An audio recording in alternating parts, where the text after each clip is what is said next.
welcome back.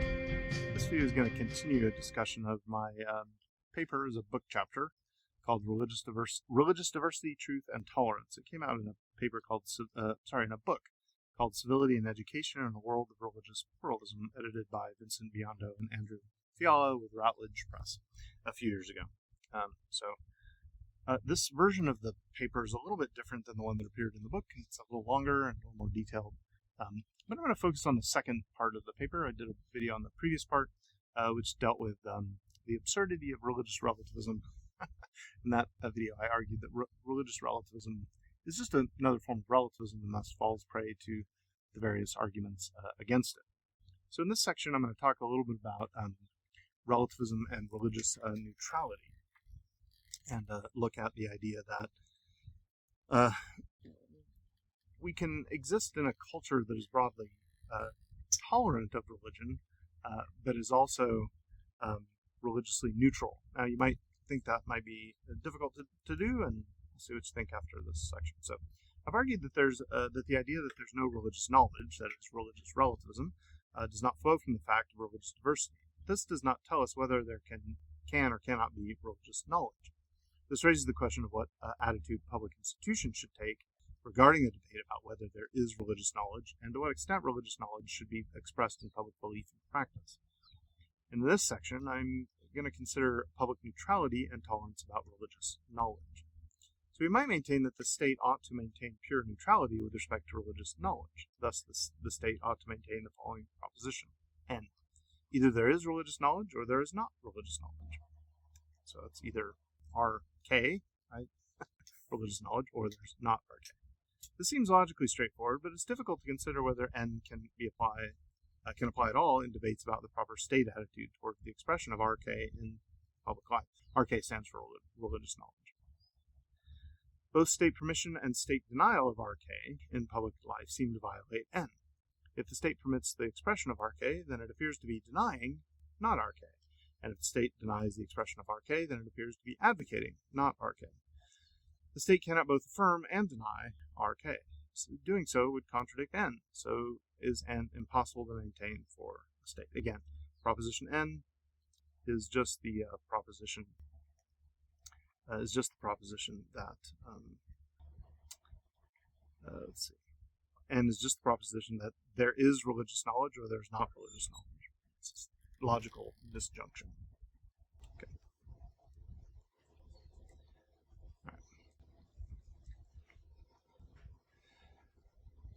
The state might maintain N, but offer a presumption of either religious knowledge or not religious knowledge in public life. This might be analogous to an innocent until proven guilty approach to legal challenges or legal charges in the American judicial system.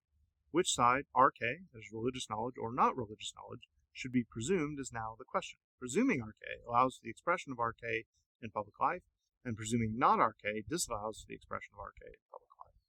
Let us consider some reasons for the state's presumption for each view. There are several things to be said for the presumption of religious knowledge, which would tolerate religious beliefs to be expressed in public life and promote tolerance among a diverse religious population as well.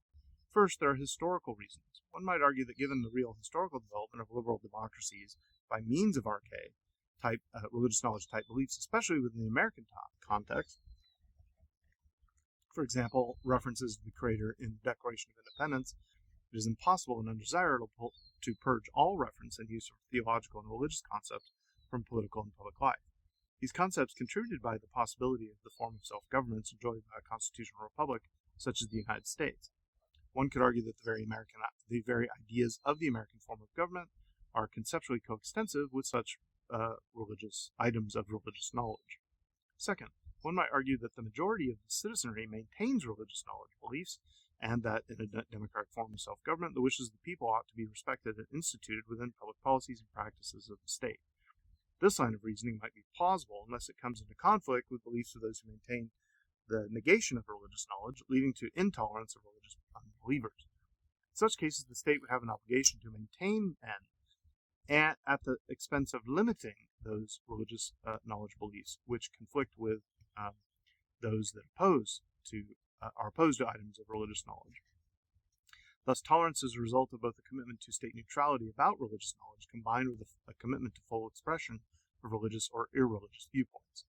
This leads to the final way in which a state presumption of religious knowledge over the negation of religious knowledge might alleviate concerns of majority of religious tyranny, as well as allow for the expression of both arche and non-arche. The state has an interest in protecting the rights of all citizens to freely express and profess their beliefs. This consists of the recognition of freedom of expression as a real value into which, in general, religious knowledge does not enter.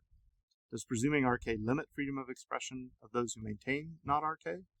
If it could, if the beliefs expressed were those which necessarily limited the beliefs of the expression of the negation of religious knowledge advocates. Again, for example, compulsory prayer.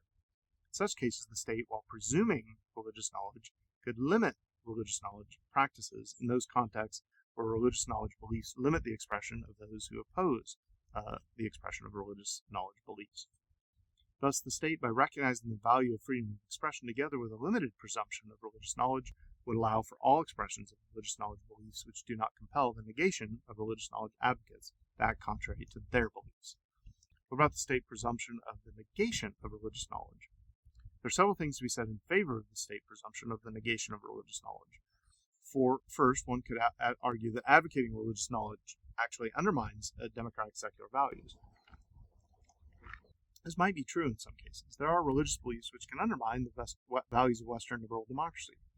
Take contemporary examples of countries around the world whose political constitution consists in the revelation claims of the religion. For example, in Saudi Arabia, the constitution is the Quran. Historical examples of other religions may be considered as well. Such essentially religious constitutions are contrary to many aspects of liberal democracies, including the commitment to, by liberal here, I mean those that advocate something along the lines of the American Republic. So such countries whose essentially religious constitutions are contrary to many aspects of liberal democracies, including the commitment to religious freedom. Second, advocating religious knowledge might compel advocates of those who oppose religious knowledge to act on or believe things which they believe to be false, for example, compulsory prayer. This might even apply to people who advocate religious knowledge but have contrary beliefs to other advocates of religious knowledge. For example, worshipper of Zeus might find herself in a public school where only worship of Athena is tolerated. So imagine two believers in the ancient Greek pagan religions, but they're fighting over which god you should be forced to pray to. Thus, one might argue that the state has an interest in advocating for the denial of religious knowledge in order to avoid situations such as these. The major difficulty with the state presumption of the negation of religious knowledge over state presumption of religious knowledge is simply this. Advocating for the negation of religious knowledge limits religious knowledge in a way that advocating religious knowledge does not do so in or against those who want to reject religious knowledge. Advocating religious knowledge does not limit all aspects of the negation of religious knowledge, while advocating the negation of religious knowledge necessarily limits all expressions of religious knowledge. If the state presumes the negation of religious knowledge, this entails that no expressions of religious knowledge are permissible within the public context. However, with some expressions of religious knowledge are the beliefs, actions of the negation of religious knowledge limited. If state presumption of religious knowledge yields the restriction of the negation of religious knowledge belief practices, then the state must advocate and defend the real value of freedom of expression. However, it seems to me that a presumption of the negation of religious knowledge and the real value of freedom of expressions are essentially at odds. If the negation of religious knowledge is advocated, then necessarily no religious knowledge belief practices can be expressed. Thus, it is reasonable that the state presume religious knowledge while simultaneously advocating the real expression of freedom. The real value of freedom of expression. Okay, so this is the idea that when it comes to the notion of what I was calling N above, this idea that when it comes to thinking about the state and its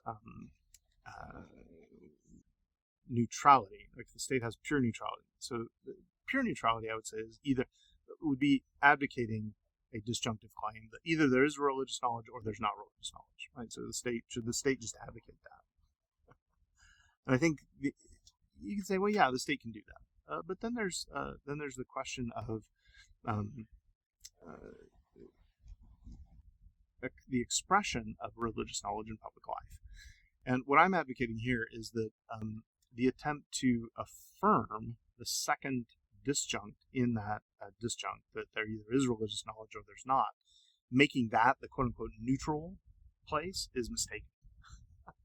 The neutral place is respecting religious knowledge, because it's possible that some religious knowledge is true. Right?